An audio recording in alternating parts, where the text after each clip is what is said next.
So, Patriots. So, we take a major L today. I think I seen final score 25-6. Again, being on the West Coast is a little hard to actually be able to watch the game. So, I think I'll have to check out like YouTube TV or something like that. But nonetheless, very rough day. I got a chance to at least kind of peek at the stats and everything. Seems like Mac Jones had a pretty solid day. 22 of 30, I think. I know for sure he only had like 8 incompletions. The good news, I guess we'll start with that, right? So for the Jets, I think as always, there is, a level of resilience that was there. Some players definitely came on after the half once again, or at least we kind of seen it. I get the feeling just kind of taking a look at, each half. There wasn't, players really quitting or, anything of that effect, a la the Gase era, once again, for comparison's sake. But it's a little stressful. The thing is, and I've been trying to keep people very, open but optimistic about it.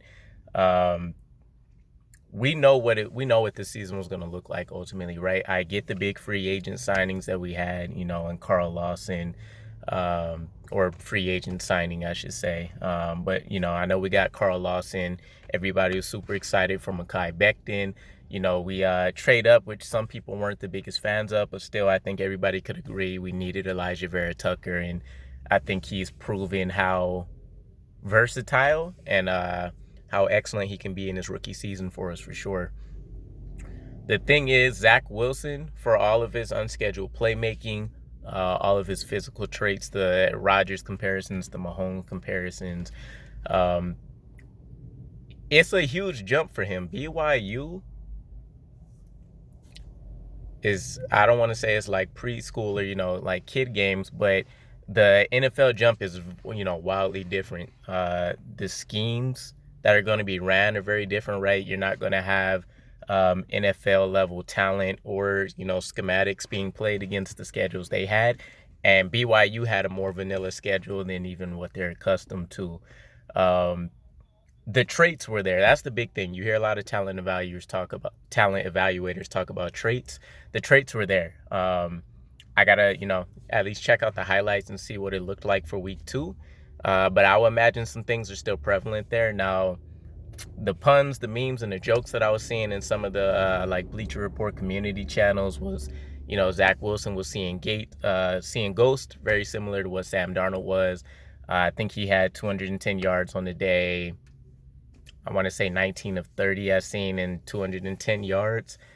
Most of those you would have to imagine were playing catch up in the second half, right? So the first half was definitely abysmal. I think I seen 4 of 7, 45 yards, and then we had, the 3 interceptions. So very, very rough.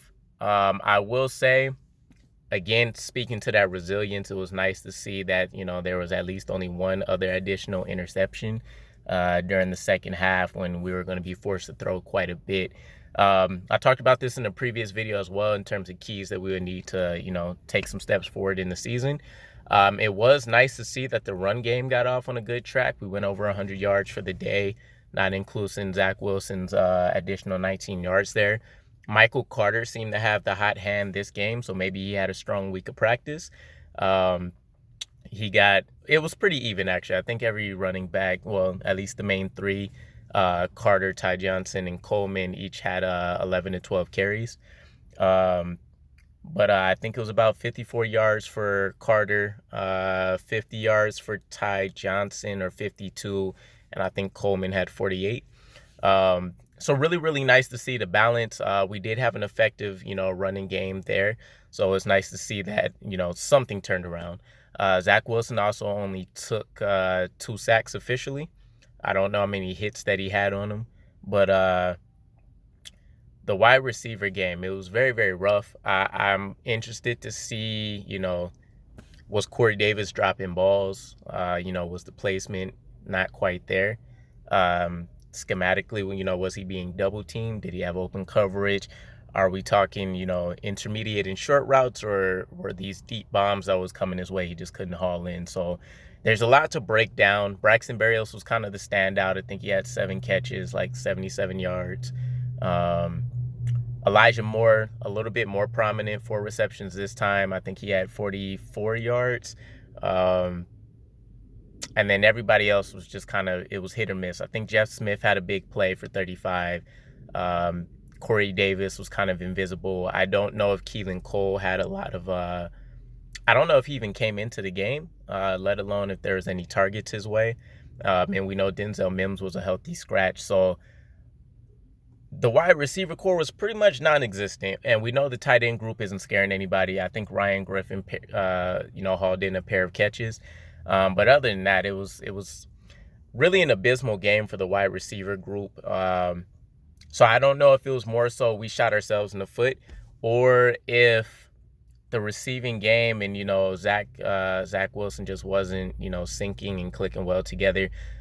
Historically, Bill Belichick, he's a mastermind defensive play caller anyways, but just kind of seeing how effective he's been against all rookie quarterbacks throughout his entire career, it's pretty ridiculous. But it's not just Zach Wilson this time.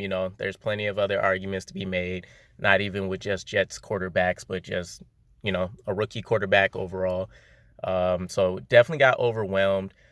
Defensively, I think John Franklin Myers, he definitely flashed again, picking up one of the 3 sacks. Marcus May had a heck of a game from what I've seen. A couple tackles for loss. He had a sack.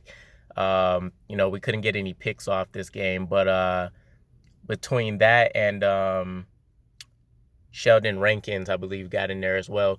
It was pretty good. We had a pretty nice run defense for the most part. I did see that they still were able to pick up a pair of touchdowns between James White and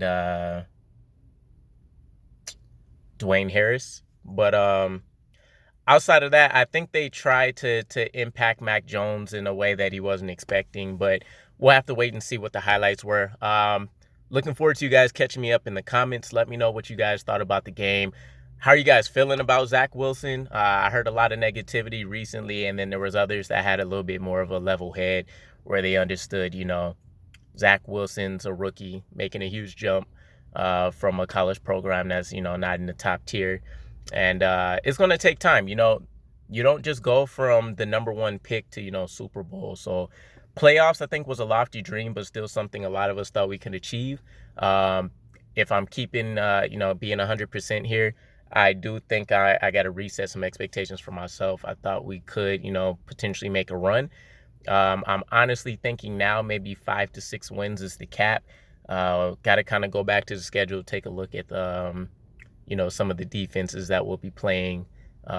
Defensively, I think we'll continue to make some strides and get things together there. But overall, let me know what your guys' thoughts are. I'll probably make another video once I can get into the highlights. But other than that, as always, appreciate the support, guys. Stay on the bandwagon. I have a lot of faith in Zach Wilson, Robert Saleh, and Joe Douglas to turn things around. We'll continue to pull in some, very good talent. We still have Carl Lawson that'll be coming back next season. John Franklin Myers looks like he's going to be a core piece for us that we should keep. Sheldon Rankins so far looks good, especially considering he has an injury history, that he's been one of the main ones to stay healthy has been awesome.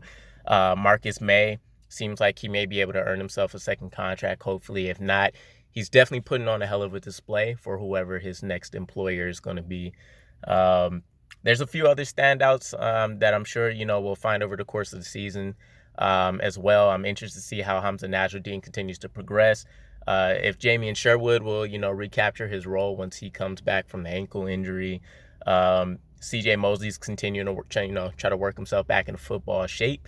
So there's a lot of moving pieces and a lot of things that we'll still need to see how it pans out. But I think we're in a good place. We finally have the resemblance of a core for the team, and it's really going to be about continuing to add, blue chip, upper echelon tier talent and complementary pieces that'll definitely continue to either help excel the areas of weakness that we have at each position, or definitely at least accentuate the strengths.